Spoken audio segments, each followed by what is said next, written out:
Minecraft. As you spawn into your new world, your goal is anything you want it to be, even if it's right in front of you. With that goal set in mind, you mine yourself a tree. And with that tree, you craft yourself planks, sticks, and the first ever crafting table you've ever crafted. From there, you have more expansion to what you can craft. And as mining takes up the best of you, you make yourself a cooking source, the furnace. And from there, you start your first cooking session. And as in the night, your goal is to defend yourself from the mobs that try to kill you. And the better the weapon is, the stronger you are. You traverse through the forests and find some dangerous mobs out here in the dark, and you hit them away from you in a fish. Cut. That isn't the point of the video, Mr. Idiot Head. Come on! Yeah, I think that intro was like a little long though. Anyways, today in this video, we're gonna be figuring out if you can beat Minecraft without meleeing. And now let's explain the ground rules. Rule 1, I cannot hit a mob with a melee weapon or my fists, and if I do, I must restart the run. Now I know some people will just tell me to go into controls and do this on screen right now, but the problem is I cannot mine as well, which means I have to keep the controls and I cannot punch any mobs. And the second and final rule is that I must defeat the Ender Dragon and get its egg into our hands once more. And let me tell you, throughout this video, there are many instances where I clutch up so hard that you've never seen me do anything like it before. But before we get in, I must be really bad at setting like goals because you guys smashed it by over 70 likes. So it would be surprising if this video did not hit 69 likes this time around. So yeah, anyways, let's just start the challenge. Oh, and we're doing this on hard mode, let's go. And as we spawn into the game, as you can see, we spawn next to the best thing that could ever happen. And if you've seen my last video, you will know that this is an easy ticket to the nether.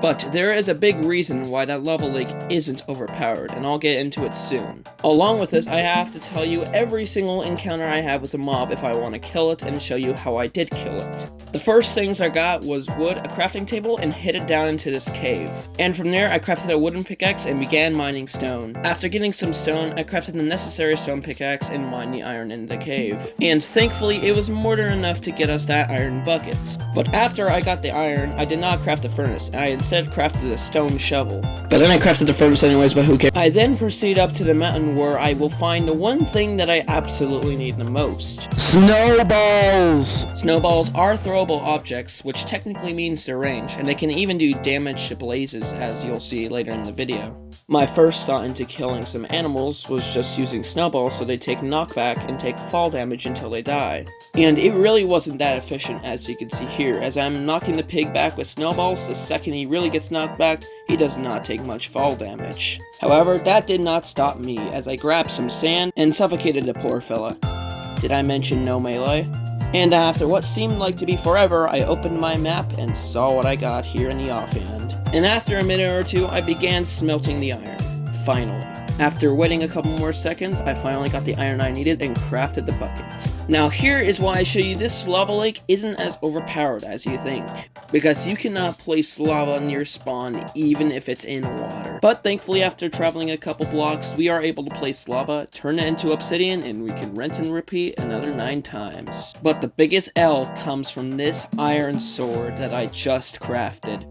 I stood there in realization, and then I said, "Oh, frick." But thankfully it wasn't anything else besides the shovel, otherwise we wouldn't be able to craft the flint and steel. And after completing the portal once more, we can light it up and go into this hella wasteland once more. And I immediately saw another fortress, so I headed towards over there. My first 2 encounters were 2 blazes, and I used snowballs to damage them. There was a magma cube right behind me, so I used snowballs to hit it off, and that only took like 5 seconds, I'm gonna be honest. And after clearing them both off, we can jump into the fortress and walk to the blaze spawner and kill the blazes, right? Well, I had to deal with one more, but that wasn't the point. But this certainly is. And after I was getting my stuff back, I was left with very low health. But I prevailed and found the blaze spawner. Oh no. Expect that at most. To save everyone the trouble of me dying over and over again, I did manage to get all the blaze rods in exactly about 25 minutes, no exaggeration at all. Along with that, I got more snowballs, 2 more shovels, and I did not hit a single enemy melee at that point. During the exit position, I noticed that this blaze was going to get in my way real quickly, so I tried to fight it using the snowballs, but little did I know that a ghast was firing fireballs right behind me as I get flamed by the blaze. After the ghast despawned, I managed to get the blaze a little far away using careful aiming and high precision, and luckily it did work until the ghast respawned and tried to attack me once more. And at this point, I do what no man would not do. I use snowballs to attract a fireball, and out of doing this, this was the result. Yes! Oh! Oh, I'm out of here! And with that incredible play, we can get out of this godforsaken red biome. And since the zombie tried attacking me, I used an unnecessary amount of snowballs to keep knocking it back. But then I attempted to light animals on fire. Very dangerous move. But it works. Yeah, pretty risky, but I don't want to waste some fuel just to cook some food that I don't need. I then drowned intentionally to get my health back full and to get my hunger resetted. What? Nobody said I couldn't abuse death? But we successfully find a village a bit afterwards, and we finally get a good night's sleep. But here's something we have to think about logically here. There we go. Wait. That is up for debate. If I light a creeper, he doesn't get knocked back, but he blows up anyways. Does that even count? To clear up the confusion, let me explain the criteria since I never did at the beginning of the video. What counts as me hitting a mob is that the mob turns red for a short period of time whilst doing knockback, and if all the criteria there is met, then it counts as melee. But if I just light a creeper on fire and it does not take knockback, that does not mean I meleeed, meaning that this run is still good. And after getting our fletching table and placing it inside of the village, we can take face to the villagers that trade in sticks for emeralds and get at least 80 of them or more. And after 2 full Minecraft days, just to save you the trouble, I finally got the necessary wood to get me all the emeralds I need. And we're gonna need way more emeralds also to get the bow, and maybe a lot of arrows as well, since we cannot melee the ender dragon. And after getting around 85 emeralds, we can do the 4 stages of the cleric and get 13 ender pearls. However, before I had to find a fortress, I wanted to get a lot of arrows just to be safe. So after getting our bed, we can successfully craft the Eyes of Ender and throw it to see where it goes. However, it wouldn't be too long until the Eye of Ender broke as soon as I throw it. But we eventually came to a conclusion that the fortress is between the village and that mountain. And in the Stronghold, I found no luck whatsoever with finding the end room, so I went back up to the surface. And thankfully, while I was going up, I found another part of the Stronghold which could have the portal room inside. Thankfully, it began sunsetting because I spent an extensive amount of time exploring the Stronghold. And after going back down, I dug through the walls and then my pickaxe broke.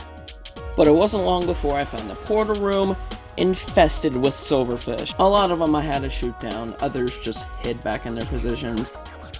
And after filling the portal in, we can jump into the end and whoa. Oh shit, here we go again. While it's a pretty hard situation to get out of, it is possible and we can take fight to the end crystals. From here on out, every arrow we use is finite, and one lost is lost forever. But we can't forget to never melee.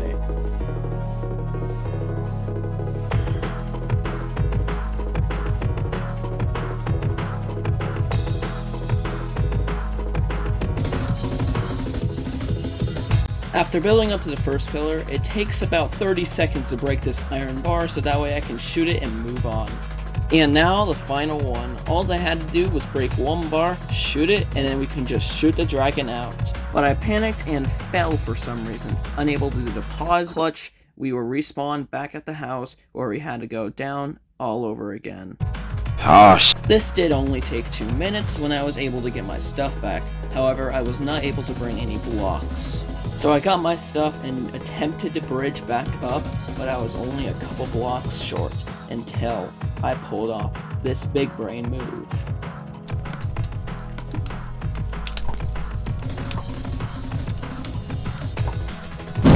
Yes! Holy f***ing shit! Oh! Afterwards, I land the pause clutch and I can finally bow down the ender dragon.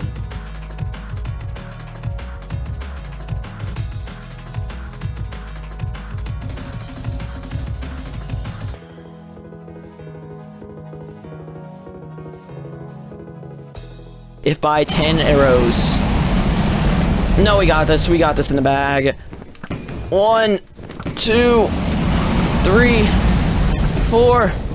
4 more left. 1, 2, 3. Just perfect! And we can finally prove that we did indeed beat the Ender Dragon and get its egg, and as we go through the portal, we feel something special. We have actually completed the game. So, is it possible to beat Minecraft without meleeing a single enemy or mob whatsoever? Definitely so.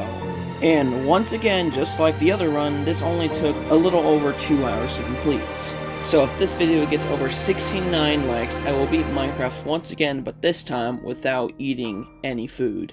I'm prepared to take on any challenge that comes at me, even if I have to create them myself. And I'll see you in the next video. Bye for now. Very true. Along with that, another video is already in production thanks to people getting the video to 35 likes, and getting me to 70 subscribers. Yeah, progress is fast now apparently. Looks like you gotta do no melee. Somehow. Challenge accepted. Imagine beating the game blindfolded on a random seed.